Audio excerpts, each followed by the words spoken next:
ప్రభునామంలో కూడొచ్చిన మీకు అందరికీ నా హృదయపూర్వకమైన వందనాలు, శుభాలు తెలియజేస్తూ ఉన్నాను. ప్రియులరా, ఆశీర్వాదం యొక్క ఫలము, ఆశీర్వాదం ఎలా వస్తుంది, ఆశీర్వాదం యొక్క గుర్తింపు ఏమిటి, ఆశీర్వాదము మనము ఎలా పొందుకోవాలి అనేటువంటి అంశాన్ని నేను మీ ముందుంచడానికి ఇష్టపడుతూ ఉన్నాను. ప్రభునందు ప్రియులరా, జాగ్రత్తగా దేవుని వాక్యాన్ని అర్థం చేసుకోవాలని ప్రభు పేరిట మనవి చేస్తున్నాను.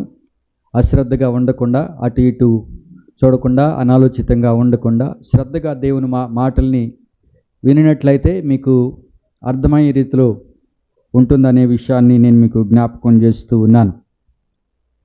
ఆదికాండము 14వ అధ్యాయము 18వ వచనాన్ని నేను చదువుతున్నాను. మరియు షాలీము రాజైన మెల్కీసెదెకు రొట్టెను ద్రాక్షరసమును తీసుకుని వచ్చెను. అతడు సర్వోన్నతుడగు దేవునికి యాజకుడు. చిన్న ప్రార్థన చేసుకుందాం. ప్రభువా, నీకు వందనాలు చెల్లిస్తున్నాను. నువ్వు నమ్మదగిన దేవుడవు ప్రభువా. ఈ ఉదయకాల సమయంలో మీరు మాతో మాట్లాడండి నాయన. మాతో మీరు మాట్లాడితే మేము బ్రతుకుతాం ప్రభువా. మాతో మీరు మాట్లాడండి, మమ్మను సర్వసత్యంలోనికి నడిపించండి. ఘనత మహిమ ప్రభావాలు పొందుకోండి. యేసుక్రీస్తు ప్రభువు ద్వారా ప్రార్థించి స్తుతించి వేడుకొనుచున్నాము పరమ తండ్రి. Amen, amen. మీకు అందరికీ తెలుసు, గత వారంలో మనం జ్ఞాపకం చేసుకున్నాము.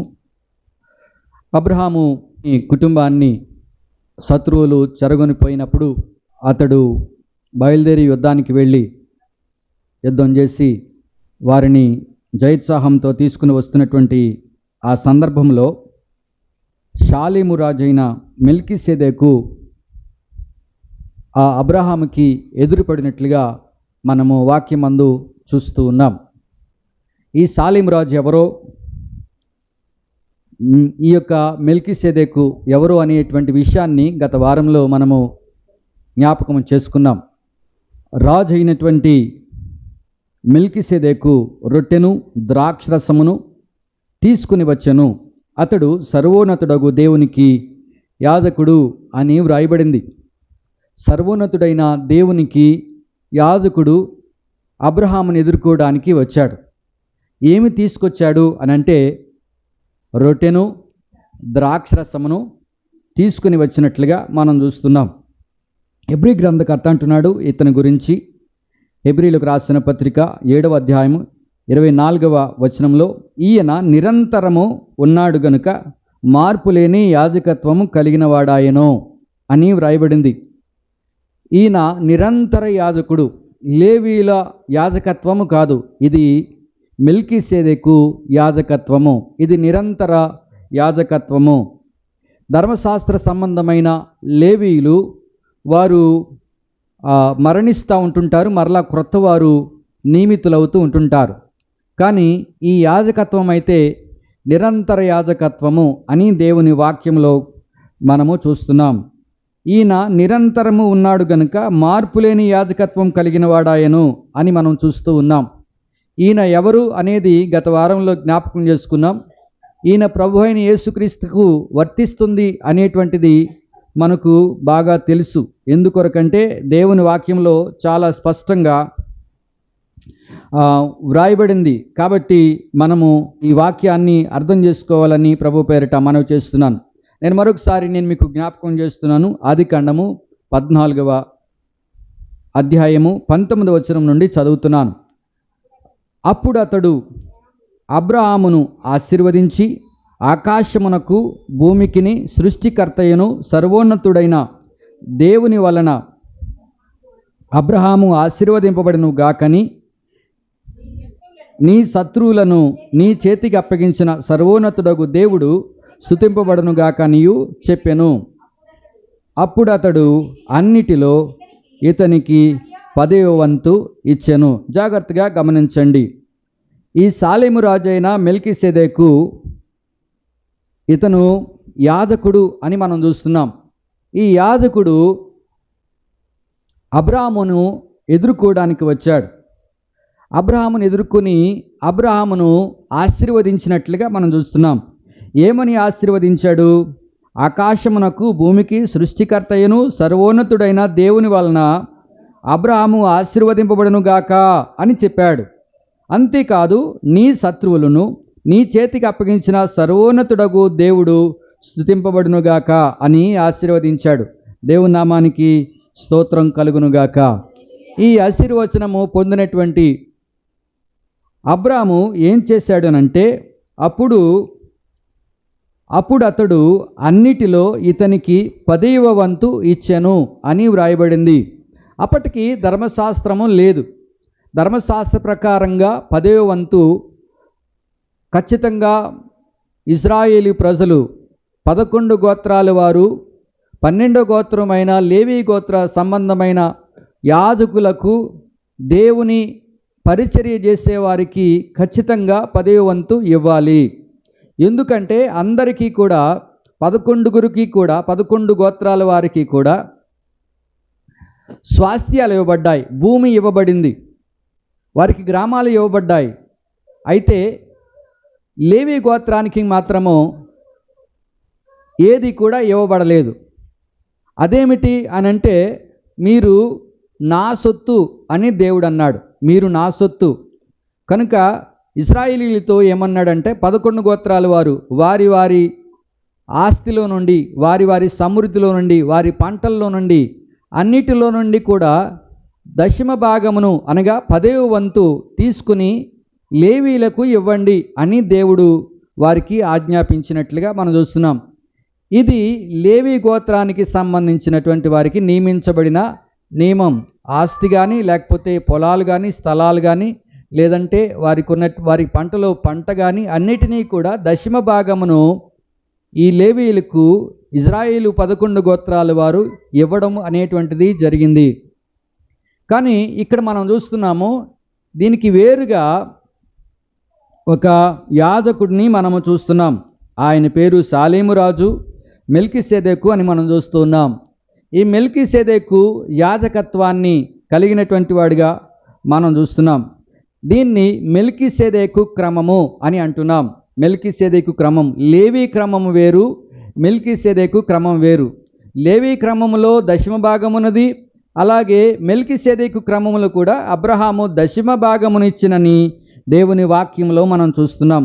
రక్షించబడినటువంటి ప్రతి ఒక్కరు కూడా దేవుని సన్నిధికి దశమ భాగమును తీసుకుని రావాలి అనేటువంటి యొక్క నియమాన్ని మనం ఇక్కడ చూస్తూ ఉన్నాం. కొత్త నిబంధనలో ఎక్కడా చెప్పబడకపోయినప్పటికీ కూడా ప్రియులారా, ఇశ్రాయేలు ప్రజలకు ఇవ్వబడినటువంటిది ఒక అలంకార రూపకమైనటువంటిది, అయితే నిజ స్వరూపము క్రీస్తులో ఉండినట్లుగా చూస్తున్నాం. నిరంతర యాజకుడు అని వాక్యంలో మనము చూడగలుగుతున్నాం. కాబట్టి నిరంతర యాజకునికి, అబ్రహాము నిరంతర యాజకునికి దశమ భాగమును ఇచ్చినట్లుగా మనము చూస్తూ ఉన్నాం. హెబ్రీ పత్రిక 7వ అధ్యాయం 1వ వచనంలో రాజులను సంహారము చేసి తిరిగి వచ్చుచున్న అబ్రహామును ఎవడు కలుసుకొని అతనిని ఆశీర్వదించెనో, ఎవనికి అబ్రహాము అన్నిటిలో 10వ వంతు ఇచ్చెనో ఆ సాలేము రాజును మహోన్నతుడగు దేవుని యాజకుడైన మెల్కీసెదెకు నిరంతరము యాజకుడుగా ఉన్నాడు. నిరంతర యాజకుడిగా ఈయన ఉన్నట్లుగా మనం చూస్తున్నాం. దేవుని యాజకుడు అని వాక్యం చెబుతుంది. ఎవడు కలుసుకుని ఇతనిని ఆశీర్వదించెనో, ఎవనికి అబ్రహాము అన్నిటిలో 10వ వంతు ఇచ్చెనో ఆ సాలేము రాజుకు మహోన్నతుడుకు దేవుని యాజకుడైన మెల్కీసెదెకు నిరంతరం యాజకుడిగా ఉన్నాడు అని మనం చూస్తున్నాం. హెబ్రీ సంఘానికి 6వ అధ్యాయం 20వ వచనంలో నిరంతరము మెల్కీసెదెకు క్రమము చొప్పున ప్రధాన యాజకుడైన యేసు అందులోనికి మనకంటే ముందుగా మన పక్షమున ప్రవేశించెను. ఇప్పుడు దేవుని సన్నిధిలో యాజకత్వం జరిగిస్తున్నటువంటి వారు ఎవరు అని అంటే మన ప్రభు అయిన యేసు. యేసు అనేటువంటి మాట మనం ఇక్కడ చూస్తూ ఉన్నాం. ఈయన నిరంతర యాజకుడు, లేవీల వంటి యాజకుడు కాదు. ఈయన ఆశీర్వదించేటువంటి వాడు. ఆశీర్వదించటానికి అబ్రహాము దగ్గరికి వచ్చాడు. అబ్రహాము మన పితరుడైనటువంటి అబ్రహాము మన విశ్వాసానికి ఎవరు మూలమంటే మూల పురుషుడైనటువంటి అబ్రహాముగా మనం చూస్తున్నాం. ఇతడు ఎంత గనుడో చూరుడి. మూల పురుషుడైన అబ్రహాము అతనికి కొల్లగొన్న శ్రేష్టమైన వస్తువులలో 10వ వంతు ఇచ్చెను. ఇతడెంత గనుడో చూరుడి. మూల పురుషుడైన అబ్రహాము అతనికి కొల్లగొన్న శ్రేష్టమైన వస్తువులలో 10వ వంతు ఇచ్చెను. సంఘము కూడా ఈ క్రమాన్ని పాటించవలసినదై ఉన్నది. ఇది ఏ క్రమము అంటే మెల్కీసెదెకు క్రమము. మెల్కీసెదెకు క్రమము చొప్పున అని మనం చూస్తున్నాం. అబ్రహాము విశ్వాస సంబంధమైనటువంటి వాడే కానీ ధర్మశాస్త్ర సంబంధి కాడు అని మనం గమనించాలి. ధర్మశాస్త్రం అప్పటికి ఇంకా నియమించబడలేదు. అబ్రహాము గర్భంలో లేవి ఉన్నాడు. అప్పటికి లేవి అబ్రహాము గర్భంలో ఉన్నాడు, జన్మించలేదు. ఈ విషయాన్ని కూడా మనం చూడగలుగుతాం. కానీ ఇక్కడ మనం గమనించాలి, ఇతడు ఎంత గనుడో చూడుడి. మూల పురుషుడైన అబ్రహాము అతనికి కొల్లగొన్న శ్రేష్టమైన వస్తువులలో 10వ వంతు ఇచ్చెను. దేవుని సన్నిధిలో కనబడేటువంటి మనము కేవలము 10వ వంతు అనేటువంటిది మన సంపాద్యంలో మాత్రమే కాదు, అన్నిటిలో కూడా ఇవ్వాలి. అన్నిటిలో అంటే సమయాన్ని ఇవ్వాలి. మన ఆత్మీయ జీవితంలో మన ఎదుగుదల కూడా దేవునికి ఇవ్వాల్సినటువంటి ఫలాలు. మన నుండి దేవుడు ఆత్మీయ ఫలాలని కోరుతున్నాడు. అదేమిటి ఆత్మీయ ఫలాలు? ప్రేమ, సంతోషము, సమాధానము, దీర్ఘశాంతము, దయాళుత్వము, మంచితనము, విశ్వాసము, సాత్వికము, ఆశానిగ్రహము. ఇవన్నీ కూడా ఫలాలు. దేవుడు మన నుండి కోరేటువంటి ఫలాల్ని కోరుతున్నాడు. మీరు బహుగా ఫలించటం వలన నా తండ్రి మహిమపరచబడును అని దేవుడు మాట్లాడుతుంటాడు. కాబట్టి ప్రియులరా, మనం బహుగా ఫలించాలి. మన ఫలాల్ని దేవుడు చూడాలనుకుంటున్నాడు. మనం ఫలించాలి, దేవునికి అర్పణగా అర్పించాలి. మీ శరీరమును దేవునికి అర్పణగా సజీవయాగంగా సమర్పించుకున్నాడని దేవుని వాత్సల్యమును బట్టి నేను మిమ్మల్ని బతిమాలుకొనుచున్నాను. ఇట్టి సేవ మీకు యుక్తమైంది అని రోమా 12వ అధ్యాయంలో మనం చూడగలుగుతాం. కాబట్టి మనము కేవలం మన సంపాద్యములో, మన కష్టాజితములో దశమ భాగమును దేవునికి ఇస్తున్నటువంటి వారిని బట్టి దేవునికి వందనాలు చెల్లిస్తున్నాను. దేవుని ప్రేమించే ప్రతి వారు కూడా దేవుని పరిచర్య కొరకు ఇవ్వవలసినటువంటి వారై ఉన్నారు. దేవుని పరిచర్య కొరకు మనం ఖచ్చితంగా మన యొక్క కష్టాజితాన్ని వెచ్చించాల్సిన అవసరం ఉంది. ధర్మశాస్త్రం కూడా ఈ విషయాన్ని గురించి మాట్లాడుతుంది. దశమ భాగము దేవుని యొక్క సేవకులకు లేకపోతే యాజకులకు సమర్పించాలని. ఎందుకంటే వారు దేవుని మందిరంలో పరిచర్య చేసేవారు, మీ అందరి కొరకు ప్రార్థన చేసేవారు. ద్వితీయోపదేశకాండం 25వ అధ్యాయము 4వ వచనంలో నూర్చెడు ఎద్దు మూతికి చిక్కము వేయకూడదు అని రాయబడింది. ఇదే మాట అపోస్తలుడైన పౌలు ఏమంటాడు అంటే కొరింథీ మొదటి పత్రిక 9వ అధ్యాయము 9వ వచనంలో కూడా ఈ మాట చెబుతాడు, నూర్చెడు ఎద్దు మూతికి చిక్కము వేయవద్దు అని. అపోస్తలుడైన పౌలు తిమోతికి కూడా వ్రాస్తాడు. తిమోతికి మొదటి పత్రిక 5వ అధ్యాయము 18వ వచనం. అందుకని మనము గమనించాల్సిన విషయం ఏంటంటే దైవ సేవకుని అవసరాలని తీర్చటం కొరకు ఈ నియమాన్ని మనం పాటించవలసినటువంటి అవసరము మనకుంది. సంఘ క్షేమాభివృద్ధి కొరకు మరియు ఆ పరిచర్య ధర్మము జరుగుట కొరకు మనము ఈ కార్యము మనస్ఫూర్తిగా చేయాలి. లేకపోతే కష్టంగాను బలవంతముగాను చేయకూడదు. ఉత్సాహంగా దేవుని సేవ కొరకు దశమ భాగమును లేకపోతే కానుకలు కావచ్చు, కృతజ్ఞతార్పణలు కావచ్చు, ఇవన్నీ కూడా దేవుని పేరట చేస్తున్నప్పుడు మనము గమనించాల్సిన విషయం ఏమిటంటే దేవునికి చేసినట్టు మనం గమనించాలి. ఈ చిన్నవారిలో ఒకనికి మీరు చేసితిరి కనుక నాకు చేసితిరి అని ప్రభువు చెప్పారు. కాబట్టి దైవ సేవకులైనటువంటి వారు దేవుని మీద మాత్రమే ఆధారపడతారు, దేవుని వైపు చూస్తారు, దేవుడిచ్చిన దాన్ని తీసుకుంటారు. మీరు దేవునికి ఇచ్చినప్పుడు దేవుని దగ్గర నుంచి నేను తీసుకుంటున్నాను, దేవుని చేతిలో నుండి నేను తీసుకున్నాను. నేను తినేటువంటి ప్రతి తిండి కావచ్చు, ప్రతీది కూడా నా జీవితంలో అనుభవించే ప్రతీది కూడా దేవుడిచ్చిందే. ఎందుకంటే నేను దేవునికి సమర్పించబడిన వాడిని కాబట్టి మనం గమనించాల్సిన విషయం ఏంటంటే దేవుని సేవకు ఇచ్చినప్పుడు నేను దేవునికి ఇస్తున్నానని చెప్పి మాత్రమే ఇవ్వండి. ఒక మనిషికి ఇచ్చినట్లుగా కాకుండా అలాగూ తర్వాత కూడా కొన్నిసార్లు కొంతమంది ఏం చేస్తున్నారంటే ఇంత ఇచ్చాను అంత ఇచ్చానని చెబుతూ ఉంటుంటారు. మనం చేసింది దేవుడు మనకు ప్రతిఫలం ఇవ్వాలనంటే రహస్యంగా ఉండాల్సిందే. యేసుక్రీస్తు ప్రభు వారు కొండ మీద ప్రసంగంలో చేసినటువంటి మాటల్ని మనము గమనించాలి. కాబట్టి అది రహస్యంగా చూచేటువంటి దేవుడు మనకు ప్రతిఫలం ఇస్తాడని వాక్యంలో చాలా స్పష్టంగా చెబుతుంది. నూర్చెడి ఎద్దు మూతికి చిక్కమ వేయకూడదు. మనం గమనించాల్సిన విషయం, దైవజనుడిగా చూడండి. వాక్యం యొక్క లోతును మీరు అర్థం చేసుకోవాల్సిన అవసరం మనకుంది.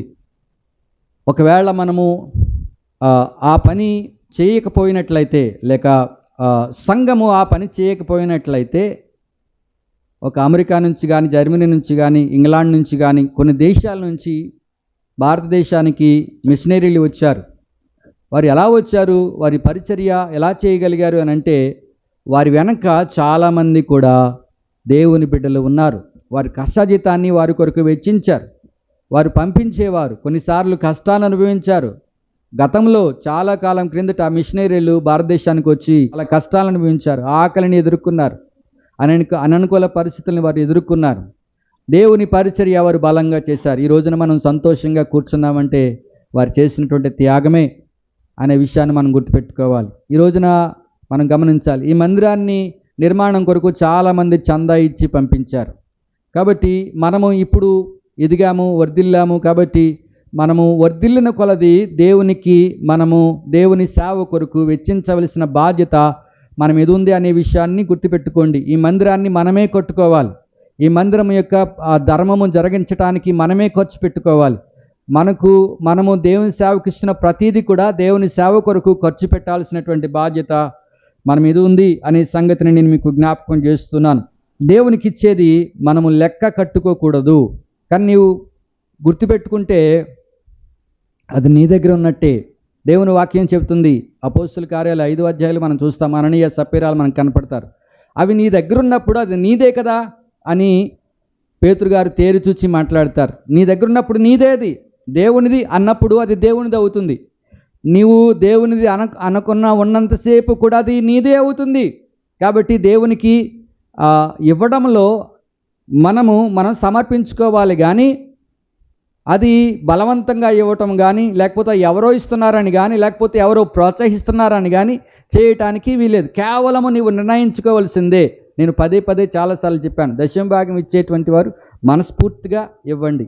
మనస్ఫూర్తిగా ఇచ్చేవారిని మాత్రమే దేవుడు అంగీకరిస్తూ ఉంటుంటాడు. మనం ఆదికాండంలో మొదటి మానవుల గురించి మనం చూసినప్పుడు అక్కడ ఇద్దరు దేవునికి కానుకలు తీసుకుని వెళ్ళి ఇస్తారు, దేవునికి అర్పణలు ఇస్తారు. ఇచ్చినప్పుడు ఒకని యొక్క అర్పణను దేవుడు అంగీకరించాడు, ఒకని అర్పణ దేవుడు అంగీకరించలేదు. అంగీకరించినందుచేత కయ్యనుకు కోపం వచ్చేసింది. దేవుడి మీద చూపించలేదు, తన తమ్ముడి మీద చూపించాడు. తమ్ముడిని చంపేశాడు, కోపిష్ఠుడైపోయాడు, అసూయపడ్డాడు, ద్వేషంతో నిండిపోయాడు. కాబట్టి ఈ విధమైనటువంటి స్వభావాలు ఉన్నటువంటి వారు దేవునికి కానుకలు ఇవ్వకపోవడమే మంచిది. కాబట్టి ఇంకా కొన్ని మాటలు బైబిల్లో ఉన్నాయి. నీవు మొక్కుబడి చేసుకున్నప్పుడు ఆలస్యము చేయకము. ఒకవేళ నీవు మొక్కుబడి చేసుకోకుండా ఉంటేనే నీకు మంచిది అని వాక్యము సెలవిస్తూ ఉంది. కాబట్టి సమర్పణ కలిగినటువంటి వారు మాత్రమే ఈ పని దేవుని సేవ కొరకు చేయగలరు. అబ్రహాము దశమ భాగమును ఇచ్చాడు, 10వ వంతు ఇచ్చాడు. అయితే అక్కడ మెల్కీసెదెకు అబ్రహాముని దశమ భాగం ఇవ్వమని ఫోర్స్ చేయలేదు, అడగలేదు అసలు. అబ్రహాము దశమ భాగమును ఇచ్చాడు. అబ్రహాము దశమ భాగం ఇచ్చినప్పుడు యాజకుడు ఏం చేశాడు, ఆశీర్వదించాడు అని దేవుని వాక్యంలో మనము చూస్తూ ఉన్నాం. దేవుని నామానికి మహిమ కలుగునుగాక. ఇప్పుడు మీరు గమనించండి, 10వ వంతు ఇవ్వడం ద్వారా మనం దేవుని సేవ చేస్తున్నాం. 10వ వంతు కావచ్చు, కృతజ్ఞతార్పణలు కావచ్చు, ఏదైనా కావచ్చు. దేవునికి ఇచ్చేది ఏదైనా సరే అది ఏమవుతుంది, దేవునికి చెందుతుంది. దేవుడికి మనం ఎంత ఇచ్చినా సరే ఆయన రుణాన్ని మనము తీర్చుకోలేము. కేవలం భౌతికమైనవి ఇస్తేనే దేవుణ్ణి మనం గణపరిచినట్ట అని అంటే అది కాదు. భౌతికమైనవి లేకపోతే కానుకలు ఇచ్చినంత మాత్రాన దేవుణ్ణి గణపరిచినట్టు కాదు. అదొక భాగం మాత్రమే. మన హృదయాన్ని, మన అంతరంగాన్ని దేవునికి సమర్పించుకోవాలి, మన సమయాన్ని సమర్పించాలి కదా. అక్కడ జ్ఞానులు ఏం చేశారు, సమయాన్ని కేటాయించారు. వారు ప్రయాణం చేశారు. తర్వాత వారి శరీరాన్ని దేవునికి సాగిలిపడి మ్రొక్కిరి అని వాక్యం చెబుతుంది. అంతేకాదు వారి కష్టాజితాన్ని వారి దేవునికి సమర్పించారు. కాబట్టి ఈ 3 కార్యాలు దేవుని ప్రజలుగా మనం చేయాలి. ఒకటి ఏం చేయాలి, మన సమయాన్ని ఇవ్వాలి. రెండోది ఏం చేయాలి, మన యొక్క జీవితాన్ని, మన సర్వ శరీరాన్ని దేవునికి సజీవయాగంగా సమర్పించుకోవాలి. మూడవది ఏం చేయాలి, మనకున్నటువంటి మన కష్టాజితాన్ని దేవునికి ఇవ్వాలి. దేవునామానికి స్తోత్రం కలుగునుగాక. అప్పుడు దేవుడు మన పక్షంగా చేసే కార్యాలని మనం గమనించాలి. దేవుని ఆశీర్వాదము ఎలా ఉంటుందనంటే హెబ్రీ గ్రంథకర్త అంటున్నాడు 6వ అధ్యాయం 7వ వచనంలో, ఎట్లనగా భూమి తన మీద తరచుగా కురియు వర్షమును త్రాగి ఎవరి కొరకు వ్యవసాయము చేయబడునో వారికి అనుకూలమైన పైరులను ఫలించుచు దేవుని ఆశీర్వచనము పొందును. గమనించండి ప్రియులారా, దేవుని ఆశీర్వాదం ఎలా ఉంటుందో మనం చూస్తున్నాం. ఎలాగది? భూమి తన మీద తరచుగా కురియు వర్షమును త్రాగి ఏం చేస్తుంది? భూమి వర్షాన్ని త్రాగుతుందట. ఎవని కొరకు వ్యవసాయము చేయబడినో వారికి అనుకూలమైన పైరును ఫలించుచు దేవుని ఆశీర్వచనము పొందును. దేవుని ఆశీర్వాదం ఇలా ఉంటుంది, అది ఫలిస్తుంది. మనకి ఏమి ఇస్తుంది అనంటే, వర్షం ఎలాగైతే వ్యవసాయదారునికి ఇస్తుందో అలాగూ ఆశీర్వాదం ఉంటుంది కదా. యెషయా గ్రంథంలో మనం ఇందాక చదువుకున్నాం 55వ అధ్యాయం 10వ వచనం చూస్తే, వర్షమును హిమమును ఆకాశం నుండి వచ్చి అక్కడికి ఎలాగూ మరలక భూమిని తడిపి విత్తువానికి విత్తనమును భుజించువానికి ఆహారమును కలుగుటకై అది చిగిర్చి వర్ధిల్లునట్లు చెయ్యునో అలాగే నా నోట నుండి వచ్చు వచనము ఉండును. నిష్ఫలముగా నా యొద్దకు మరలక అది నాకు అనుకూలమైన దానిని నెరవేర్చును. దేవుని ఆశీర్వచనం ఎలా ఉంటుందంటే అది ఫలింపజేస్తుంది, మన జీవితాలని ఫలింపజేస్తుంది. మనకున్నటువంటి సమస్తం మీద కూడా దేవుని ఆశీర్వాదం ఉంటుంది కాబట్టి అది ఫలిస్తుంది.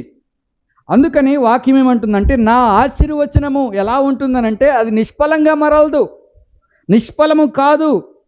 విత్తువానికి విత్తనము భుజించువానికి ఆహారము కలుగుటకై అది చిగిర్చి వర్ధిల్లినట్లు చేయును అలాగే నా నోట నుండి వచ్చేటువంటి వచనమును ఉండును అంటున్నాడు దేవుడు. దేవుని మాట నిష్ఫలము కాదు, అది ఫలింపజేస్తుంది. దేవుడు మాట ఇచ్చాడంటే నెరవేర్చేవాడిగా ఉన్నాడు అని మనం చూస్తూ ఉన్నాం ప్రియులరా. కాబట్టి దేవుని ఆశీర్వాదం అలా ఉంటుంది.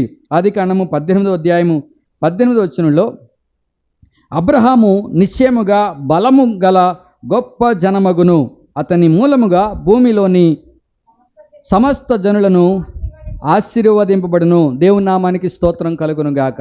ఆశీర్వాదము అబ్రహాం మీదకి వచ్చింది.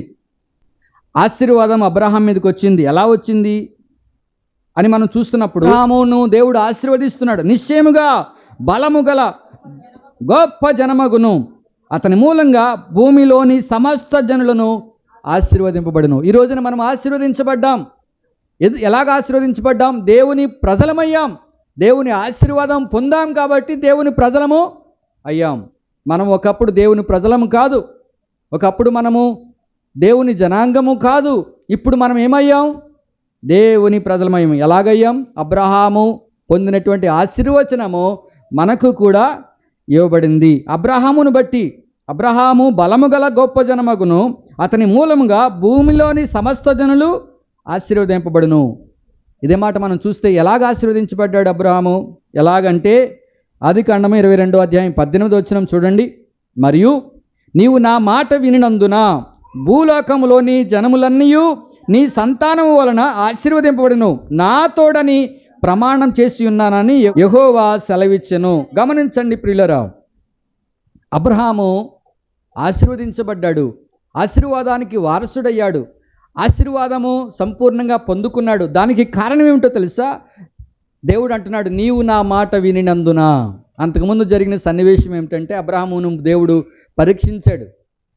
ఒక్కగానొక్క కుమారుణ్ణి నీవు నాకు ఇయ్యటానికి వెనుక తీయలేదు, నాకు సమర్పించావు, నీవు మనస్ఫూర్తిగా ఈ పని చేశావు. నీవు నా మాట వినినందున భూలోకములన్నీ జనములన్నయూ నీ సంతానము వలన ఆశీర్వదించబడును, అది నా తోడని ప్రమాణం చేయుచున్నాను. నా తోడు, మరి ఇంకెవరు కూడా లేరు.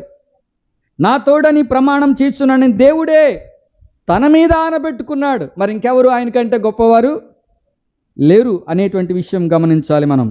హెబ్రీ గ్రంథకర్త అంటున్నాడు ఆ విషయాన్ని 6వ అధ్యాయం 13వ వచనంలో, దేవుడు అబ్రహామునకు వాగ్దానం చేసినప్పుడు తనకంటే ఏ గొప్పవాని తోడు అని ప్రమాణం చేయలేకపోయాను గనుక తనతోడని ప్రమాణం చేసి నిశ్చయముగా నేను నిన్ను ఆశీర్వదింతును, నిశ్చయముగా నిన్ను విస్తరింపజేతును అని చెప్పాను. దేవుని ఆశీర్వచనము గమనించండి ప్రియులరా. తనతోడని ప్రమాణం చేశాడు. దేవుడు మాట తప్పేవాడు కాడు. మరి ఇంకెవరి మీద పెట్టలేదు. ఇంకెవరు అంత యోగ్యులు లేరు. దేవుని కంటే యోగ్యులు ఇంకెవరు కూడా లేరు. తనకంటే గొప్పవారు ఎవరు లేరు. కనుక నా తోడని ఆయన ప్రమాణం చేశాడు. తర్వాత మాట మనం గమనించినట్లయితే ఆ మాట నమ్మి అతడు ఓర్పుతో సహించి ఆ వాగ్దాన ఫలము పొందెను. వాగ్దాన ఫలాన్ని పొందుకున్నాడంట. దేవుని వాగ్దానం అంత గొప్పగా ఉంటుంది. దేవుని వాగ్దాన ఫలము పొందాడు అబ్రహాము. ఈరోజున అబ్రహాము ఫలమును మనం చూస్తున్నాం. ప్రపంచంలో ఉన్న మనం అందరం కూడా అబ్రహాము వలనే అబ్రహాముకి ఇవ్వబడినటువంటి వాగ్దానాన్ని, అబ్రహాంకి ఇవ్వబడినటువంటి ఆశీర్వచనాన్ని మనం కూడా పొందుకున్నాం. దేవునికి స్తోత్రం కలుగును గాక. ఆశీర్వాదం అంటే ఏంటి? ఆశీర్వాదం అంటే ఏంటి? దేవుని వాగ్దానములు. దేవుడు చెప్పిన మాట ప్రకారంగా అతడు జీవించాడు. నీవు నా మాట వినినందున అనేటువంటి మాట గమనించదగింది.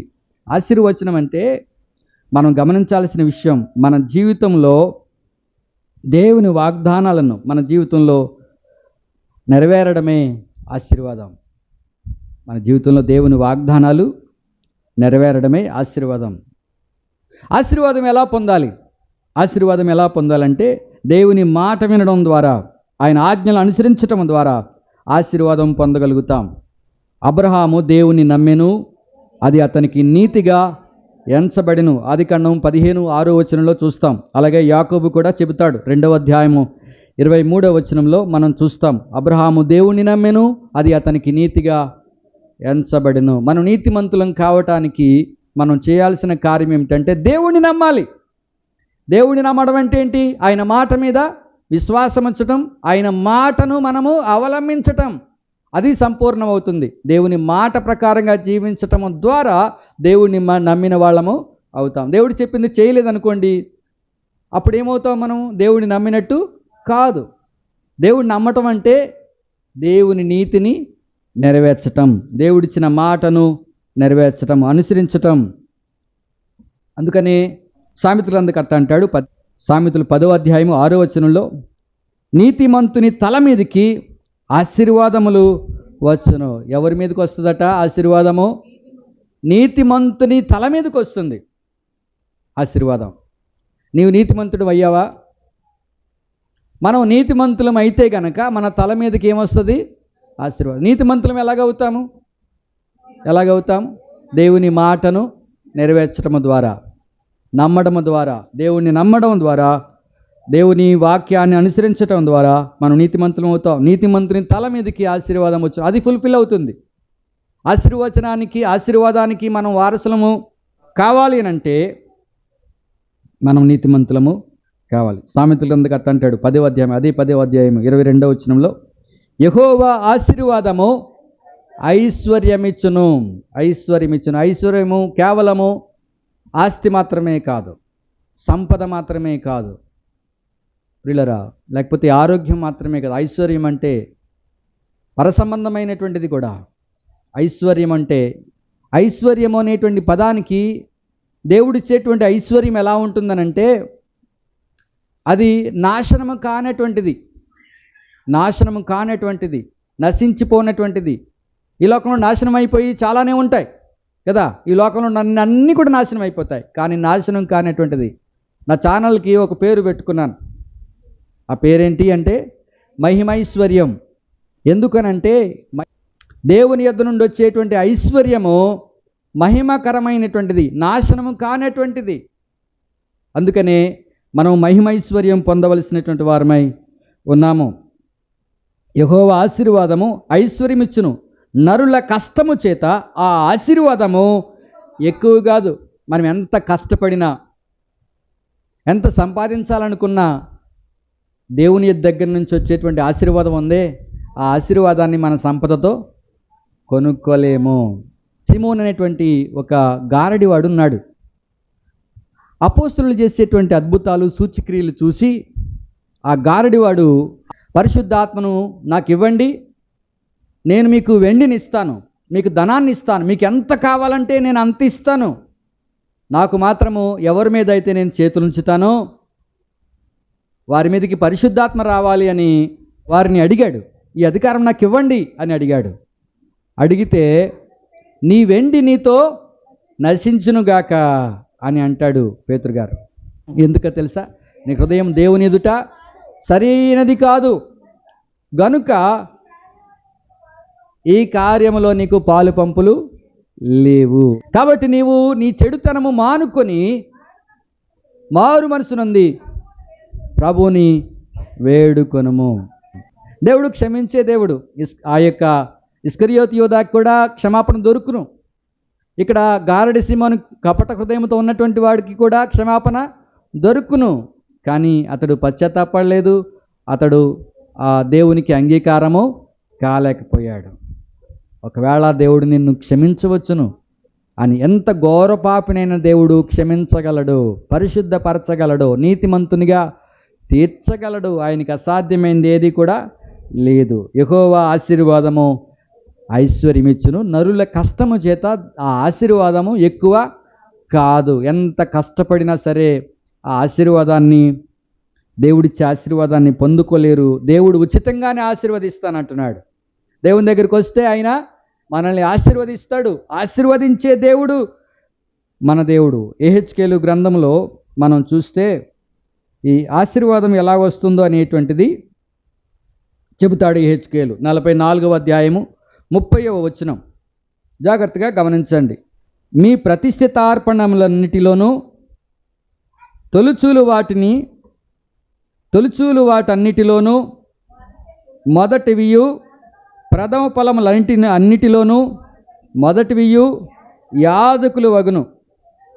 మీ కుటుంబములకు ఆశీర్వాదము కలుగునట్లు మీరు ముందుగా పిసికిన పిండి ముద్దను యాజకులకు ఇయ్యవలెను అని. ప్రియులారా, ఇలా చేయడము ద్వారా యాజకులకు మీరు ఎప్పుడైతే ఇవి చేస్తారో, యాజకులు ఏం చేస్తారు? మిమ్మల్ని ఆశీర్వదిస్తారు. ఆశీర్వాదం ఎక్కడి నుంచి వస్తుంది? దేవుని యొద్ద నుండి వస్తుంది. అందుకనే మీ కుటుంబములకు ఆశీర్వాదము కలుగునట్లు, ఇది అండర్లైన్ చేసుకోండి, ఆశీర్వాదము కలుగునట్లుగా దేవుడు మనల్ని ఆశీర్వదించాలని కోరుతున్నాడు. అన్ని విషయాల్లో కూడా, ప్రతి విషయంలో కూడా దేవుడు మనలను ఆశీర్వదించాలనుకుంటున్నాడు. 1 పేతురు 3వ అధ్యాయము 9వ వచనం మనం చూస్తే, మనము ఆశీర్వాదమునకు వారసులగుటకు పిలువబడ్డాం. ఆశీర్వాదమునకు వారసుడగుటకు మీరు పిలువబడితిరి గనుక కీడుకు ప్రతి కీడైనను దూషణకు ప్రతి దూషణైనను చేయక దీవించుడి. ఆశీర్వాదం మన మీదకి వచ్చినప్పుడు మనం ఇతరులను దీవిస్తాం. మీరు దీవించేవారు. మనందరం కూడా దీవించే వాళ్ళమే, శపించే వాళ్ళము కాదు. ఎందుకో తెలుసా? మనము ఆశీర్వదించబడినటువంటి వాళ్ళం. ఇతరులను మనం దీవించాలి. వారు దీవించబడాలంటే మనం వాళ్ళకి సువార్త చెప్పాలి. వారు దీవెన ఎలా పొందుకోగలుగుతారు? దేవుని మాటలు వారికి అందించినప్పుడు, దేవుని మార్గాన్ని వారికి తెలియచేసినప్పుడు వారు దీవించబడతారు. నేను దీవించబడ్డాను, మీరు దీవించబడ్డారు. మీరు చేయాల్సిన పని ఏమిటంటే ఇతరులను మీరు దీవించాలి. ఎందుకంటే మనం ఆశీర్వాదమునకు వారసులగుటకు పిలువబడ్డాం. అందుకనే దీవించాలి అని వాక్యం చెబుతుంది. మెల్కీసెదెకు ఏమని ఆశీర్వదించాడు? మరొకసారి నేను మీకు జ్ఞాపకం చేస్తున్నాను. అతడు అబ్రహామును ఆశీర్వదించి, ఆకాశమునకు భూమికి సృష్టికర్తయను సర్వోన్నతుడైన దేవుని వలన అబ్రహాము ఆశీర్వదింపబడును గాక అనియు, నీ శత్రువులను నీ చేతికి అప్పగించిన సర్వోన్నతుడకు దేవుడు స్తుతింపబడును గాక అనియు చెప్పెను. అప్పుడు అతడు అన్నిటిలో అతనికి 10వ వంతు ఇచ్చెను. దేవుని ఆశీర్వచనం, జీవము గల దేవుడు, సర్వోన్నతుడైనటువంటి దేవుని ఆశీర్వాదము నువ్వు పొందుతావు. అంతేకాదు, ఆయన నీ వలన స్తుతించబడతాడు, గణపరచబడతాడు అని చెప్పి అబ్రహామును ఆశీర్వదించినట్లుగా మనం చూస్తున్నాం. దేవుడు మన ముందర 2 విషయాలు ఉంచుతాడు.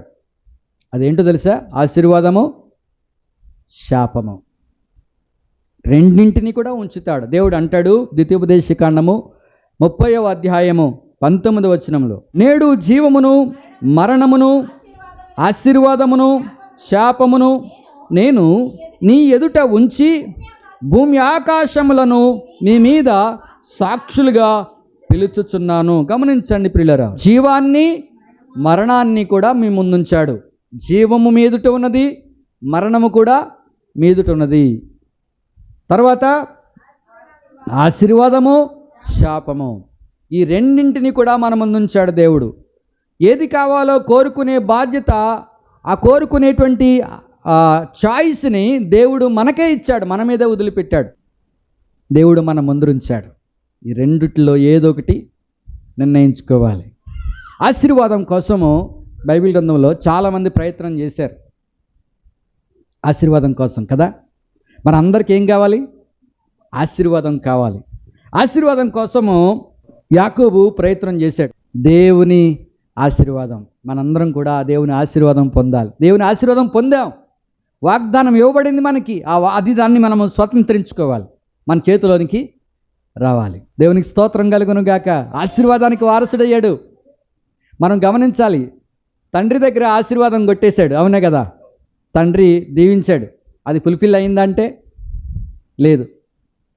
ఆశీర్వాదం పొందితే మనకి భయం ఉండదు.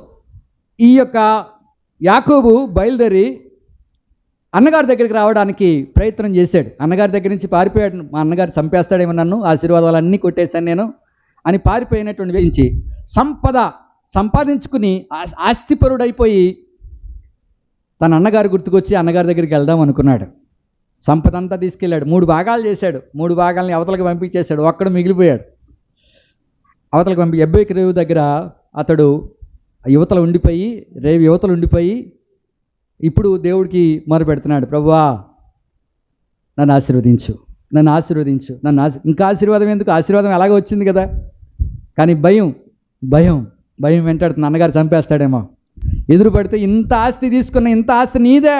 యాకోబు ఏమని పిలుస్తాడంటే, అన్నగారు అని పిలవడు, ఏలినవాడా, నా ఏలినవాడా అని. అన్నగారు అని పిలవచ్చుగా. అన్నగారిని అన్న అని పిలిచేటువంటి యోగ్యత నాకు లేదు, అందుకనే ఏమంటున్నాడు, నా ఏలినవాడా అంటూ ఉన్నాడు. ప్రియులారా, అందుకొరకే అన్నగారు నన్ను చంపేస్తాడేమో, ఎంత సంపాదించినా సరే అన్నగారు నన్ను ఒప్పుకోడేమో అని అనుకుని యువతలుండి ముందు దేని కోరుకున్నాడంటే దేవుని సన్నిధిలో, దేవా నీవు నన్ను ఆశీర్వదించు, నీవు నన్ను ఆశీర్వదిస్తేనే కానీ నేను నిన్ను విడిచిపెట్టను. ఆదికాండము 32వ అధ్యాయము 26వ వచనం చూస్తే, ఆయన తెల్లవారుచున్నది గనుక నన్ను పోనిమ్ము అన్నాడు. నన్ను పోనివ్వు, నా పాదాలు పట్టుకుని బతిమాలుకున్నావు, నన్ను వదలట్లేదు, నువ్వు నన్ను వదిలిపెట్టేసాయి, నేను వెళ్ళిపోతాను అని దేవదూత మాట్లాడుతుంటుంటే, లేదు లేదు లేదు లేదు లేదు లేదు నేను విడిచిపెట్టను, నువ్వు నన్ను దాటిపోవద్దు, నువ్వు నాకు కావాలి, నీవు నన్ను ఆశీర్వదిస్తేనే కానీ నిన్ను పోనీయన నేను. ఆదికాండం 32:26 వచనంలో మనం చూస్తాం, నీవు నన్ను ఆశీర్వదించు. ఆశీర్వాదం కావాలి, ఆశీర్వాదం ఉంటేనే నేను అవతలకి వెళ్తాను, రేవు దాటి అవతలకి వెళ్తాను, ధైర్యంగా వెళ్తాను. నేను ధైర్యంగా వెళ్ళాలంటే ఏం కావాలి? నాకు ఆశీర్వాదం కావాలి, ఖచ్చితంగా దేవుని ఆశీర్వాదం కావాలి. ఎవరి ఆశీర్వాదం లేకపోయినా పర్వాలేదు, కానీ దేవుని ఆశీర్వాదం మాత్రము కావాలి. తన యొక్క మామగారి దగ్గరికి వచ్చే ముందు ఒక చోట ఆగాడు. ఆ రోజు సాయంకాలం అయిపోయింది, నిద్రపోవడానికి తలగడగా ఒక రాయి చేసుకుని పడుకున్నాడు. ఆ రాత్రి కల వచ్చింది, తను దేవుని దర్శనం ఇచ్చాడు, నేను దీవిస్తాను, నీ జనాన్ని గొప్పగా చేస్తానని దేవుడు ఆశీర్వాదం ఇచ్చాడు.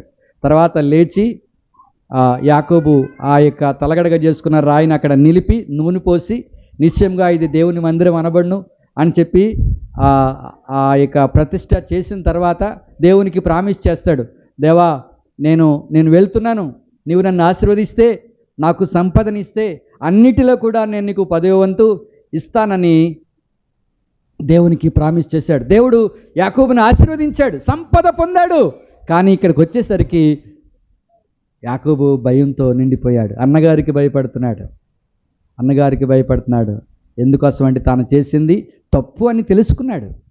అందుకని దేవుని దగ్గర పశ్చాత్తాపడుతున్నాడు. నీ పేరేంటి అని దేవదూత అడిగినప్పుడు, నా పేరు యాకోబు. మన జీవితాన్ని మనం ఏం చేయాలంటే తెరిచిన పుస్తకంలాగా చేయాలి.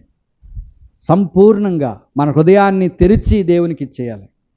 దేవా ఇదిగో నేను ఇదిగో నేనున్నాను. మనం ఏది దాచుకోకూడదు. ఎవరి దగ్గరైనా దాచగలమేమో కానీ దేవుని దగ్గర మాత్రము దాచలేం. అదే మనం గుర్తుపెట్టుకోవాలి. నేను చాలాసార్లు నా అనుభవాల్లో చూశాను ప్రియులరా. ఆశీర్వాదం పొందినటువంటి యాకోబు ఆశీర్వాదం పొందుకున్నాడు. ఆశీర్వాదం పొందుకుని అవతలికి వెళ్ళినట్లుగా మనం చూస్తున్నాం. ఆ తర్వాత ఇంకొక వ్యక్తిని మనం చూస్తాం. ఎవరు చెప్పండి? యాకోబు అన్నగారు. ఏమండి? ఏసావు కదా. ఏసావు గురించి ఏమనుందో చూడండి. హెబ్రీ గ్రంథకర్త ఏసావు గురించి ఏమనుందంటే, హెబ్రీ గ్రంథకర్త చెబుతాడు 12వ అధ్యాయము 17వ వచనంలో, ఏసావు ఆ తరువాత ఆశీర్వాదం పొందగోరి కన్నీళ్లు విడుచుచు దానికోసరము శ్రద్ధతో వెదికినను మారు మనసు పొందని అవకాశము దొరకక విసర్జింపబడినని మీరెరుగుదురు. విన్నారా? యాసావు ఆశీర్వాదం పొందాలనుకున్నాడు. ఆశీర్వాదం పొందాలని కన్నీళ్లు గార్చాడు. టైం అయిపోయింది. ఆ టైంలోనే ఆశీర్వాదం వస్తుంది. టైం కాని టైంలో రాదు. గమనించండి ప్రియులరా, ఇదే ఆశీర్వాదం. ఆశీర్వాదానికి వారసులగుటకు మనము పిలువబడితిమి అని వాక్యం సెలవిస్తూ ఉంది. ఏశావు ఆ తర్వాత ఆశీర్వాదం పొందగోరి కన్నీళ్లు విడుచుచు దానికోసరము శ్రద్ధగా వెదికినను మారు మనసు పొందని అవకాశము దొరకక విసర్జింపబడెను. ఇక్కడ మారు మనసు అనే పదం మనకు కనబడుతుంది. విన్నారా? మారు మనసు అనేటువంటి పదం కనబడుతుంది మనకి ఇక్కడ. ఆశీర్వాదం పొందగోరేటువంటి వాడు మారు మనసు పొందాడా? పొందలేదు కదా. మారు మనసు పొందడానికి అవకాశము దొరకలేదు. ఈ సందర్భాన్ని బట్టి నాకు ఒక వాక్యం గుర్తుకొస్తుంది. మీరు చూడండి ఒకసారి. రోమీయులకు రాసిన పత్రిక 1:28 నుంచి నేను చదువుతున్నాను. మరియు వారు తమ మనస్సులో దేవునికి చోటియనొల్లకపోయిరు గనుక చేయరాని కార్యములు చేయుటకు దేవుడు భ్రష్ట మనస్సుకు వారిని అప్పగించెను. అట్టి వారు సమస్తమైన దుర్నీతి చేతను, దుష్టత్వము చేతను, లోభము చేతను, ఈర్ష్య చేతను నిండుకొని మత్సరము, నరహత్య, కలహము, కపటము, వైరముని వాటితో నిండిన వారై కొండెగాండ్రును, అపవాదికులను, దేవదోషులను, హింసకులను, అహంకారులను, బింకములు ఆడువారును, చెడ్డవాటిని కల్పించువారు, తల్లిదండ్రులకు అవిధేయులను, అవివేకులను, మాట తప్పువారును, అనురాగురాహితులను, నిర్దయులునై అయిరి. ఇట్టి కార్యములను అభ్యసించువారు మరణమునకు తగిన వారు అని దేవుని న్యాయ విధిని వారు బాగుగా ఎరిగియుండియు వాటిని చేయుచున్నారు. ఇది మాత్రమే గాక వాటిని అభ్యసించి వారితో సంతోషముగా సమ్మతించుచున్నారు. వినరా? భ్రష్టులైపోయిన తర్వాత జరిగేటువంటి సన్నివేశాలు ఇవన్నీ కూడా. భ్రష్టత్వం అంత భయంకరమైంది. యాసావు పరిస్థితి ఏమైపోయిందో తెలుసా? అతనికి భ్రష్టత్వం సంభవించింది. భ్రష్టత్వము, భ్రష్టుడైపోయాడు.